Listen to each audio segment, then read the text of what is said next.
स्वागत है आप सभी का एक बार फिर से मनी कैम क्लासेस में। और हम लोगों ने एटलीस्ट अपनी किसको खत्म कर लिया भाई, इलेक्ट्रोकेमिस्ट्री को खत्म कर लिया।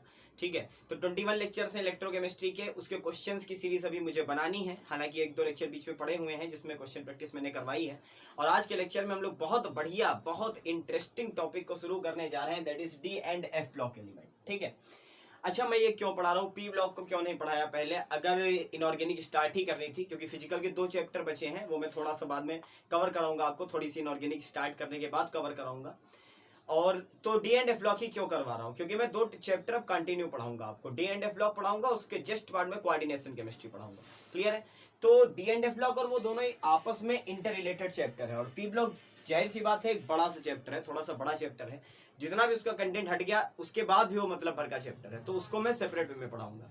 तो आज का टॉपिक है हमारा क्या, D and F block element. हम लोग करने वाले हैं बेसिक इंट्रोडक्शन। ठीक है, बेसिक इंट्रोडक्शन करने वाले हैं केवल इस वीडियो में। तो हम लोगों ने क्या क्या पढ़ा है चीजों को, अभी तक क्या क्या पढ़ा है, तो आप अपने टेम्पर को थोड़ा सा स्लो करता हूं और 5 मिनट के बाद एनर्जी में शुरू करेंगे टॉपिक को। हम लोगों ने पढ़ा कि जो क्लासिफिकेशन ऑफ एलिमेंट था, बेसिक क्लासिफिकेशन जो एलिमेंट था, उसमें हम लोग 4 ग्रुप में पढ़ते थे एलिमेंट्स को, S, P, D and F. अच्छा, एस ब्लॉक जो था वो शुरुआती 2 ग्रुप थे, पहला ग्रुप और दूसरा group. First and second group जो था वो आपका एस ब्लॉक था। अगर पी ब्लॉक की बात करें तो 13 से लेकर के 18 तक का जो ग्रुप होते थे हमारे, 13 से लेकर के कहां तक के 18 तक के, वो हमारे किस में आते थे, पी ब्लॉक में आते थे। तो हमारा डी ब्लॉक जो था वो कहां से कहां तक था, वो 3rd से लेकर के, ठीक है, 3rd ग्रुप से लेकर के कहां तक का, 12th ग्रुप तक के क्या होते थे, हमारे डी ब्लॉक के एलिमेंट होते थे, जिनको आप लोगों को याद होगा एक और नाम दिया जाता था ट्रांजिशन एलिमेंट या ट्रांजिशन मेटल्स, यही तो कहते थे। और एफ ब्लॉक की अगर बात करें जो अब पढ़ना है, वो थी हमारी 2 सीरीजेस, that is lanthanide and actinide, जो कि हमारी कहां मिलती थी, पीरियोडिक टेबल के बाहर 14 एलिमेंट की सीरीजेस रखी थी। यहां पर भी 14 एलिमेंट थे और यहां पर भी 14 एलिमेंट थे। तो हम लोगों ने क्या पढ़ा, फर्स्ट ईयर में एस और पी पढ़ा, लेकिन पी को पूरा नहीं कवर किया था हम लोगों ने। पी के कुछ ग्रुप्स पढ़ लिए थे और कुछ ग्रुप्स बचे थे जो कि हमें अब पढ़ने हैं। तो पी ब्लॉक भी पढ़ना है, डी ब्लॉक भी पढ़ना है और एफ ब्लॉक भी पढ़ना है। इन दोनों को हमें एक ही चैप्टर में पढ़ना है, that is your D and F block element. ठीक है, तो बेसिक हम लोगों को कहां से कहां तक पढ़ना है, 3रे से लेकर के 12th ग्रुप तक की चीजें पढ़नी है। सॉरी, अब मेरी बात को आगे सुनो ध्यान से। जब भी हम लोग एस और पी पढ़ते हैं ना, जब भी एस और पी पढ़ते हैं तो उन्हें अप टू डाउन पढ़ते थे, ऐसे, ठीक, ऊपर से लेके नीचे की तरफ। और जब भी हम लोग डी एंड एफ पढ़ेंगे तो हम लोग उसे पीरियड वाइज पढ़ेंगे, यानी कि कैसे पढ़ेंगे, लेफ्ट टू राइट जाएंगे हम लोग। कैसे जाएंगे, लेफ्ट टू राइट। हालांकि जो रिलेशन होगा वो एक ही ग्रुप के एलिमेंट का आपस में सेम होता है, तो वहां पे कोई प्रॉब्लम नहीं आएगी। बट जो बेसिक चीजें पढ़ेंगे, जैसे जितने पीरियोडिक ट्रेड्स पढ़ेंगे हम लोग, वो सारे के सारे लेफ्ट टू राइट पढ़ेंगे, ना कि ऊपर से नीचे पढ़ेंगे। ठीक है, तो ये 2-3 बातें पहले सुन लो कि हम लोगों को डी ब्लॉक पढ़ना है, एफ ब्लॉक पढ़ना है, यानी कि लेंथेनाइट एक्टिनाइट पढ़ने हैं, आगे चल करके 3rd से लेकर के 12th ग्रुप तक की चीजें पढ़नी है। और जो कुछ भी हमें वेरिएशन पढ़ना होगा वो लेफ्ट टू राइट, यानी कि अलोंग द पीरियड पढ़ने होंगे, ना कि अलोंग द ग्रुप पढ़ना होगा। ठीक है, इतनी बात समझ में आती है। ये बेसिक थिंग थी, बेसिक चीज थी कि हाँ हमें ये पढ़ना है। चलो भाई, अब शुरू करते हैं अपने टॉपिक को, ढंग से शुरू करते हैं। तो देखते हैं कि क्या हम लोगों को पढ़ना है भाई।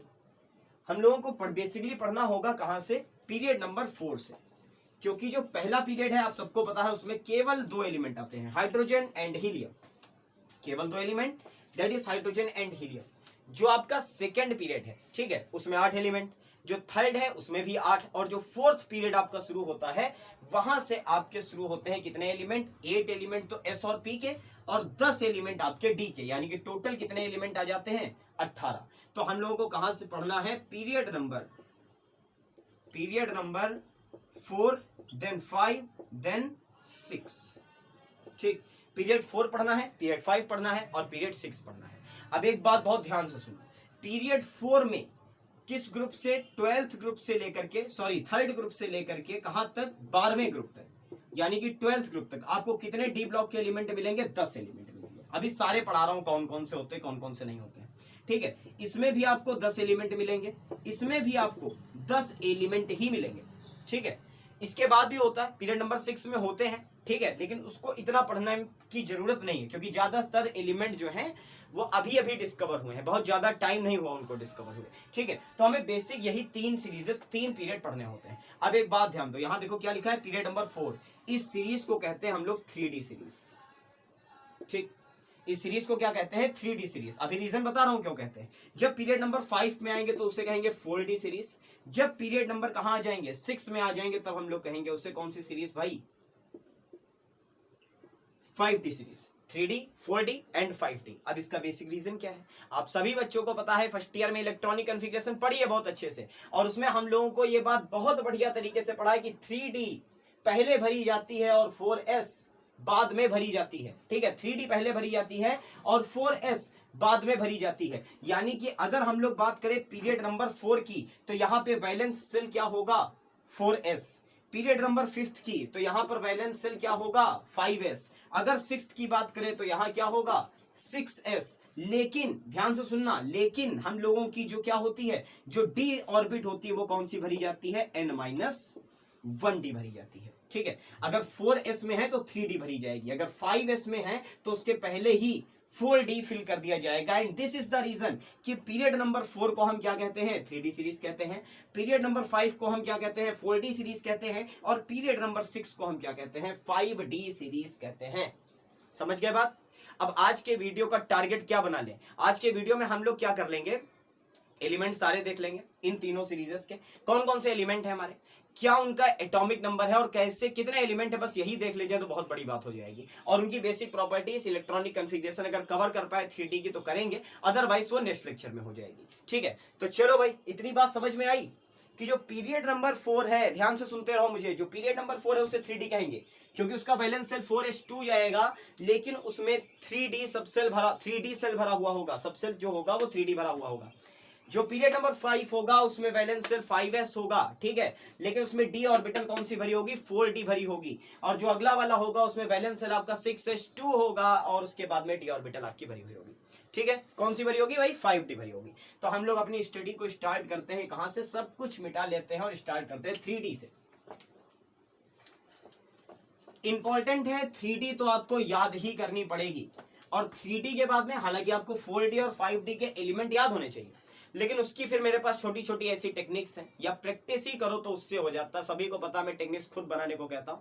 ठीक है, तो हम लोग क्या करते हैं भाई, 3D हेडिंग डालते हैं, 3D सीरीज। तो 3D सीरीज में कौन कौन से हैं, सबको याद होगा, SC, TI, V, CR, MN, FE, CO। थोड़ा सा छोटा लिखूं अदरवाइज पूरे 10 एलिमेंट आएंगे नहीं। चलो ये दिख रहा है, सभी को दिख रहा है, मैं गायब हो रहा हूं बस। 3D series, SC, TI, V, CR, MN, FE, CO, NI, CU and ZN। This is your 3D series. ये आपकी 3D सीरीज होती है। अब याद करने का तरीका सभी को याद है, लगभग सभी को याद होगा, क्योंकि 30 तक के एलिमेंट आप लोगों ने कहां तक याद कर लिए थे भाई, फर्स्ट ईयर में ही याद कर लिए थे। ठीक है, 30 तक तो फर्स्ट ईयर में याद किए थे। तो स्कैंडियम है, नाम सुन लो एक बार, स्कैंडियम है, टाइटेनियम है, वेनेडियम है, क्रोमियम है। उसके बाद में Mn इज मैग्नीज, उसके बाद में लोहा, उसके बाद कोबाल्ट, फिर nickel, then copper and then last one is zinc. ठीक है, समझ में आती है चीजें कि SC से शुरू होगी और कहां तक जाएगी, जिंक तक जाएगी। तो ये आपका ग्रुप नंबर होगा बेटा 3rd। ये होगा 4th, 5th, 6th, 7th, 8th, 9th, 10th, 11th and 12th, यानी कि ये ग्रुप नंबर आपका आएगा 12वां। और उसके बाद में 13 ग्रुप से आपका P ब्लॉक शुरू हो जाता था। समझ में आ गई चीजें। तीसरे ग्रुप से शुरू होगी और कहां तक जाएगी, 12वें ग्रुप तक जाएगी। क्लियर।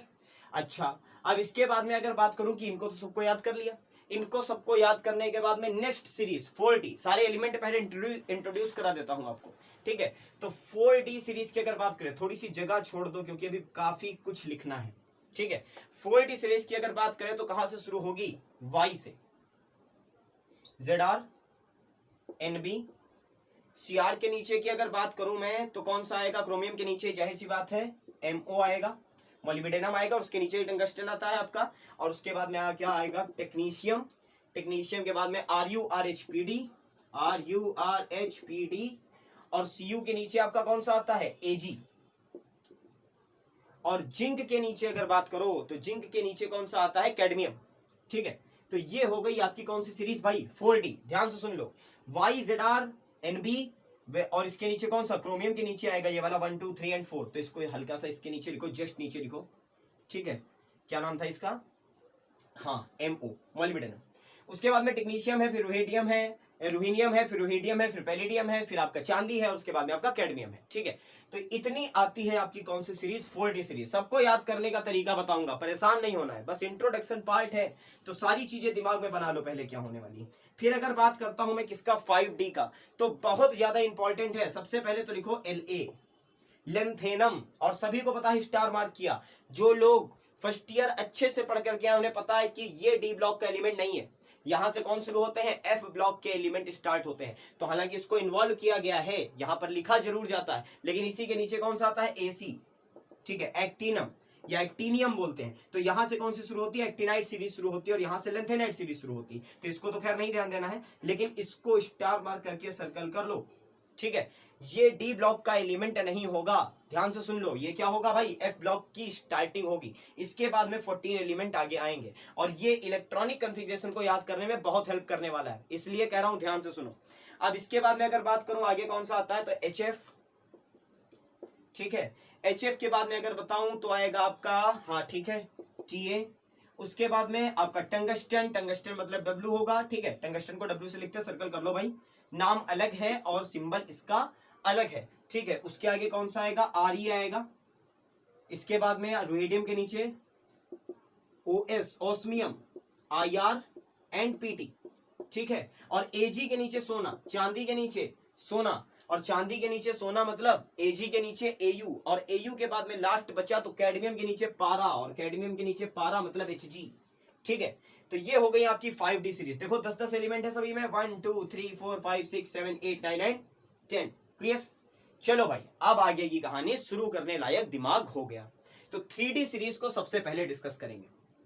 3D सीरीज में कौन से हैं, स्कैंडियम है, देन टाइटेनियम, फिर वेनेडियम, फिर क्रोमियम, फिर मैग्नीशियम, मैग्नीश, उसके बाद में आपका फेरस है, उसके बाद में कोबाल्ट है, then nickel, then copper and then zinc. अब बात करते हैं इनके एटॉमिक नंबर की। क्या होता है एटॉमिक नंबर, तो भाई एटॉमिक नंबर शुरू होता है कहां से, 21 से, ठीक है। कैल्शियम का 20 होता है, उसके बाद ही तो आता है 21, देन 22 23 24 25 26 27, निकेल का 28 29 एंड 30। यहां तक आप लोगों ने याद भी किया था, यहां तक आप लोगों ने याद भी कर रखा था, जब भी आप फर्स्ट ईयर में थे तो आप लोगों ने 30 तक तो एटलीस्ट याद किए होंगे, तो ये तो सारा याद होगा। अब बताओ इसके नीचे, इसीलिए मैंने सारी सीरीजेस बराबर में लिखी हैं। अब पैटर्न आपको पता है, इसमें कितना ऐड कर लो भाई, 18 ऐड कर दो, तो 18 ऐड कर दोगे तो इसका आ जाएगा, तो कितना आएगा, 21 और 10, 21 और 10 कितना हुआ, 31, 31 और 8 39, 39 के बाद में चलो 40 41 42 43 44 45 46 47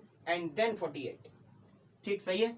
39 के बाद 40 41 42 43 44 45 46 47 एंड देन 48। एक बार चेक कर लो सभी लोग, हाँ भाई। अब इसके बाद में ध्यान देने वाली बात है, इसके बाद ध्यान देने वाली बात क्या है कि सभी को पता है, यहां पर फिर से जोड़ दे तो 18 आ जाएगा। अब बच्चे क्या करते हैं, हर जगह 18 जोड़ते चले जाते हैं, बस यहीं पर वो गलती करते हैं। यहाँ पे 18 जोड़ो, चलो कितना होगा, 39 और एक 40, 40 10 50 और 7 57, इसका आया 57। लेकिन मैंने अभी कुछ देर पहले कहा था, अभी कुछ देर पहले कहा था कि 57 के बाद में कौन शुरू होता है, लेंथेनाइट। ये भी तो पढ़ने हैं, लेंथेनाइट, और लेंथेनाइट में एलिमेंट कितने हैं, 14। तो जरा यहां से 14 काउंट करो आगे, 57 के आगे, 57 के आगे 57 से गए 10 तक, तो कितना हो गया, 67। 67 के और आगे चलो 4, तो 67 68 69 70 एंड देन 71, यहां तक तो लेंथेनाइट। हाँ भाई, तो कहां पे थे हम लोग थे कि लेंथेनाइट से 14 अगर आगे काउंट कर ले तो कहां पर पहुंच गए, 71 पे। तो अगर 71 पे पहुंचे तो यहां से क्या नंबरिंग शुरू होगी भाई, 72। अब 72 के आगे लिख लो सब लोग, 72 के बाद 73 74 75 76 77 देन 78 देन 79 एंड देन 80, ठीक है। और सारा सब कुछ सही है, 40 41 42 43 44 45 46 47 एंड 48, क्लियर। चलो भाई अब आगे बढ़ सकते हैं। अब अगर आगे बढ़े तो क्या क्या चीजें देखने को बची, देखने को हम लोगों को बस ये रह गया कि अगर हम लोग कहें कि इसमें ट्रांजिशन मेटल एलिमेंट कितने हैं, तो यहां से लेकर के, ध्यान देना सभी लोग, यहां से लेकर के यहां तक की सारी चीजें क्या हैं आपकी, ट्रांजिशन मेटल एलिमेंट, केवल इस ग्रुप को छोड़कर, जिंक कैडमियम और Hg। ठीक है, इसे हम लोग डी ब्लॉक तो है, ये डी ब्लॉक में आता है तो डी ब्लॉक का तो एलिमेंट है, लेकिन इसे हम लोग ट्रांजिशन एलिमेंट नहीं कहते, तो इसे नाम क्या दिया गया है, स्यूडो। स्यूडो मतलब क्या होता है, आभासी, देखने में तो लगते हैं लेकिन होते नहीं हैं, तो स्यूडो ट्रांजिशन एलिमेंट। ठीक है, क्या कहते हैं भाई, स्यूडो ट्रांजिशन एलिमेंट, यानी कि देखने में लगते हैं लेकिन होते नहीं है। अब इसका रीजन क्या, क्यों नहीं होते हैं भाई ये, इसका रीजन मैं आपको तब पढ़ाऊंगा जब मैं आपको पढ़ा रहा हूंगा क्या, कलर स्पेक्ट्रा, जब मैं आपको पढ़ाऊंगा कलर स्पेक्ट्रा की डी ब्लॉक के जो आयंस हैं, ठीक है, डी ब्लॉक के जो आयंस हैं वो कलर्ड कॉम्प्लेक्स फॉर्मेशन करते हैं। तो कलर्ड कॉम्प्लेक्स का फॉर्मेशन क्यों करते हैं, जब मैं वो पढ़ाऊंगा तब आपको क्लियर हो जाएगा कि ये ट्रांजिशन वर्ड का मतलब क्या है, इनको ट्रांजिशन मेटल एलिमेंट क्यों कहते हैं। ठीक है, और उसके बाद में क्लियर हो जाएगा कि इस सीरीज को ट्रांजिशन एलिमेंट क्यों नहीं कहते, क्योंकि यहां पर ट्रांजिशन पॉसिबल ही नहीं होता। तो जब तक आपको ये नहीं पता है कि ट्रांजिशन वर्ड का मतलब क्या है, ट्रांजिशन फिनोमिना क्या होती है, तब तक आप इस चीज को पूरी तरीके से नहीं समझ सकते। तो अभी पढ़ाने का मतलब टाइम की वेस्टिंग होगी। तो चलो भाई, इतनी बातें क्लियर हो गई, इतनी बातें क्लियर हुई। अब हम लोग शुरू करेंगे अपनी बात को कहां से, 3D से। कहां से शुरू करेंगे, 3D से। अगर 3D को पढ़ लिया, अच्छा एक सलाह और दूंगा, सबसे पहला काम आज घर पे ये करो कि अपने दिमाग में इन सबके एटॉमिक नंबर बनाओ, ये सारी की सारी सीरीजेस बनाने की कोशिश करो, और उसके बाद में जो सबसे बड़ा काम है वो अगर कर जाओ तो वो क्या होगा, वो होगा कि आप इसके नीचे के एलिमेंट्स को याद कर लो।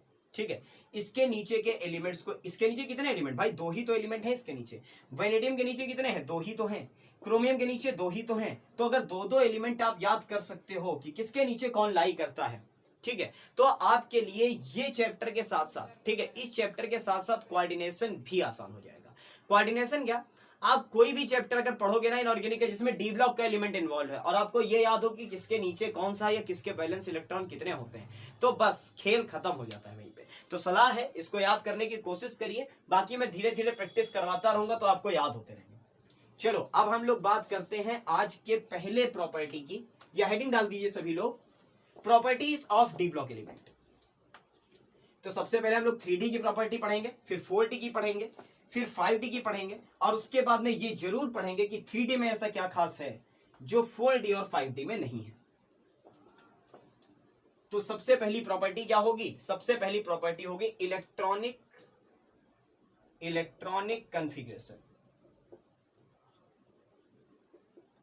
इलेक्ट्रॉनिक कॉन्फ़िगरेशन अभी इसको सिखाऊंगा, अभी टेक्निक भी बता दूंगा कि कैसे करो इलेक्ट्रॉनिक कॉन्फ़िगरेशन को, और कैसे बैलेंस इलेक्ट्रॉन आपको याद रह सकते हैं, सारी बातें हो जाएंगी। तो इलेक्ट्रॉनिक कॉन्फ़िगरेशन में सबसे पहले आप एक इलेक्ट्रॉनिक कॉन्फ़िगरेशन बनाइए, दैट इज आर्गन। सभी को पता है आर्गन मतलब 18। ठीक है, तो 18 का मतलब क्या होता है, 1s2, 2s2, 2p6, 3s2 and 3p6। देखो हो गया 18, 2 2 4 6 10 2 12 और 6 18। यानी कि अगर हमारे पास में इतनी इलेक्ट्रॉनिक कॉन्फ़िगरेशन है तो उसे हम क्या लिख लेंगे भाई, ऑर्गन लिख लेंगे। क्या लिख लेंगे, ऑर्गन लिख लेंगे। इसको थोड़ा सा कंप्रेस कर लेंगे, क्योंकि अगर 5D पर गए तो बहुत लंबी लंबी इलेक्ट्रॉनिक कॉन्फ़िगरेशन बनती है। तो इसके लिए फायदा क्या है कि इसका केवल इतनी की जगह पर हमें क्या लिखना पड़ेगा, केवल ऑर्गन लिखना पड़ेगा। तो चलो एक बार लिखवाओ भाई, सारे एलिमेंट लिखवाओ, SC TI VCr Mn Fe CO Ni Cu and zinc. आगे सारे जिंक तक दिख रहा है, बिल्कुल लास्ट में खत्म हुआ है। ठीक, क्लियर है ना सभी को। चलो भाई, एटॉमिक नंबर क्या होते हैं, 21, 22, 23, 24, 25, 26, 27, 28, 29 एंड 30। ठीक है, 30 नहीं दिख रहा होगा Zn का, Zn का होता है 30।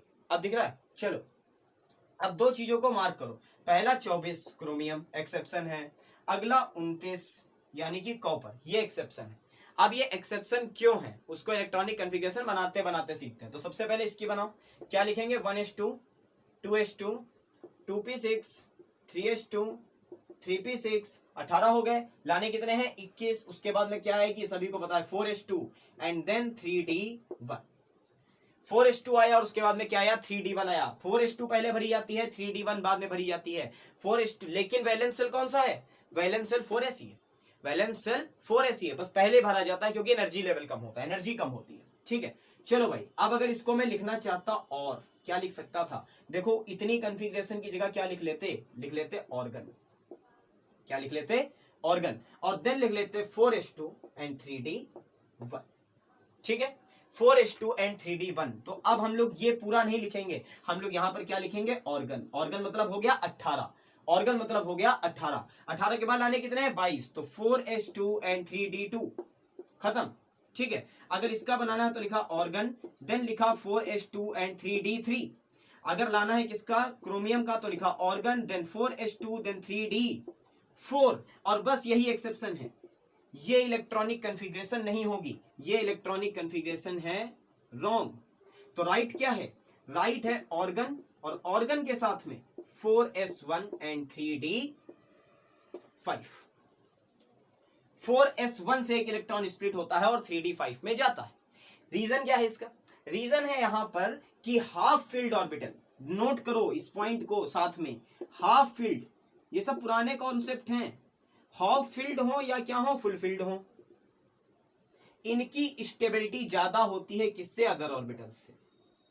आधी भरी हुई ऑर्बिटल या पूरी भरी हुई ऑर्बिटल की जो एनर्जी होती है, जो एनर्जी क्या होता है, स्टेबिलिटी होती है, वो क्या होती है, अदर से ज्यादा होती है। ठीक है, अब इसका रीजन क्या है, अब यहां पर एक क्वेश्चन बहुत अच्छा, बहुत प्यारा क्वेश्चन आता है, और वो प्यारा सा क्वेश्चन क्या है कि सर 4s2 फुलफिल्ड थी ऑलरेडी, जब एक इलेक्ट्रॉन यहां से उठा और उसके बाद में डी में गया तो डी तो हाफ फील्ड हो गई।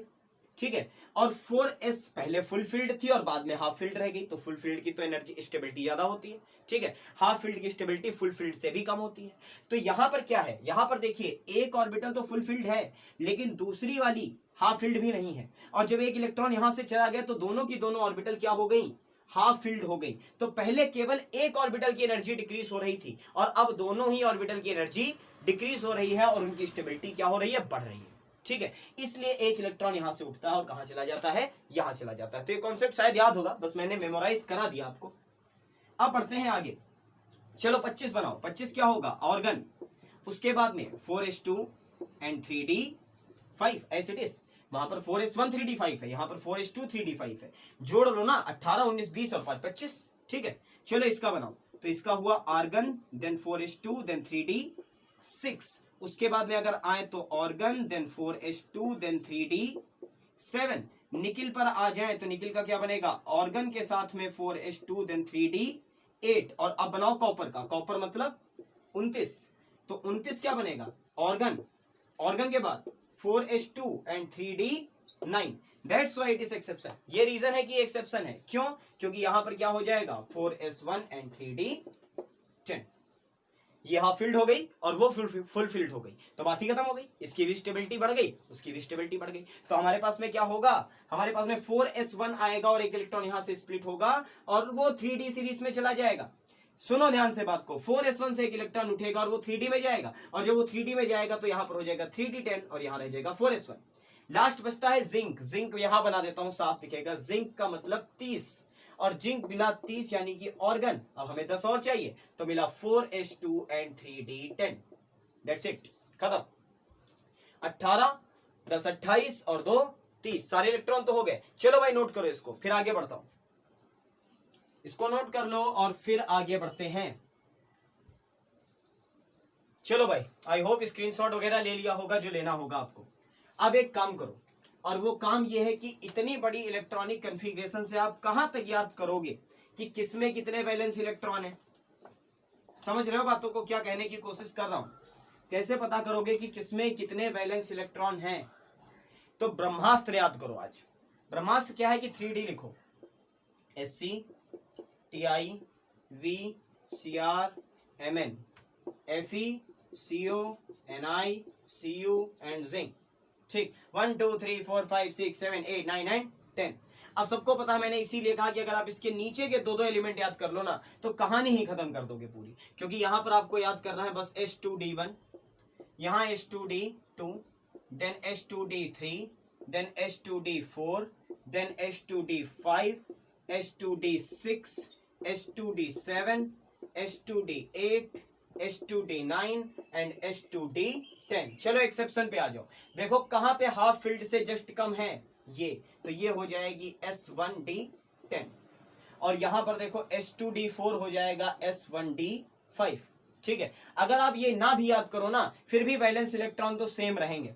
ठीक है, और डी ऑर्बिटल के इलेक्ट्रॉन हाँ बदलेंगे। तो अगर आपके पास में डी ब्लॉक की डील कहीं करनी होगी, डी ब्लॉक ऑर्बिटल की डील करनी होगी, तो आपको ये बात याद होनी चाहिए S1D10 की और S1D5 की। और अगर आप इस तरीके से याद करते चलते हो तो आपका काम हो जाता है पूरी तरीके से। तो सबके पहले आपको क्या लिखना है, पूरी सीरीज लिख लेनी है। Then S2D1, S2D2, S2D3, S2D4, D4 यानी कि S1D5 हो गया। तुरंत एमएन पे आया S2D5, सही है। S2D6, S2D7, S2D8, S2D9, D9, तो S2D9 का मतलब हो गया S1D10 और जिंक है तो S2D10 तो होगा ही वो। ये S1D10 है और वो S2D10 है। समझ रहे हो बातों को? चलो भाई, तो यहां पे ही आज के चैप्टर को, आज की किसको, वीडियो को क्लोज कर देते हैं। और जब हम लोग अगली बार आएंगे तो अगली बार हम लोग क्या पढ़ेंगे, अगली बार हम लोग पढ़ेंगे electronic configuration of 4D and 5D series. सबकी इलेक्ट्रॉनिक कॉन्फ़िगरेशन एक बार अगर पहले पढ़ लेंगे ना तो आगे उनकी प्रॉपर्टीज पढ़ने में हमें दिक्कत नहीं होगी। और उसके बाद में हम लोग बेसिक प्रॉपर्टीज शुरू करेंगे सबकी। मेन हमें 3D ही पढ़ना है, 4D और 5D का कहीं कहीं पे यूज आएगा, जब कोऑर्डिनेशन पढ़ोगे तो और आएगा। इसलिए क्या करो भाई, पहला लेक्चर है तो बहुत अच्छे से देखो इसको दोबारा एक बार। लेक्चर नंबर 01, टारगेट कितने लेक्चर का लेके चले, 10 क्वेश्चन समेत, ठीक है। 10 लेक्चर में प्रीवियस ईयर क्वेश्चन जितने आए हैं वो सारे करवा देने की कोशिश करूंगा कॉन्सेप्ट के साथ, ठीक है। तो 10 लेक्चर में आपको सब कुछ मिल जाएगा। और कितने सेकंड जो वीडियो इसका आने वाला है उसमें हम लोग शुरुआत करेंगे कहां से, 45D की इलेक्ट्रॉनिक कॉन्फ़िगरेशन से। तब तक के लिए क्या करते रहिए, पढ़ते रहिए, लगे रहिए। वीडियो पे पहली बार अगर देख रहे हैं तो सब्सक्राइब जरूर कीजिए। पीछे 3 चैप्टर खत्म हो चुके हैं, अपने दोस्तों के साथ शेयर कीजिए। बहुत जल्द मिलता हूं आपसे अगले वीडियो में, तब तक के लिए थैंक यू सो मच।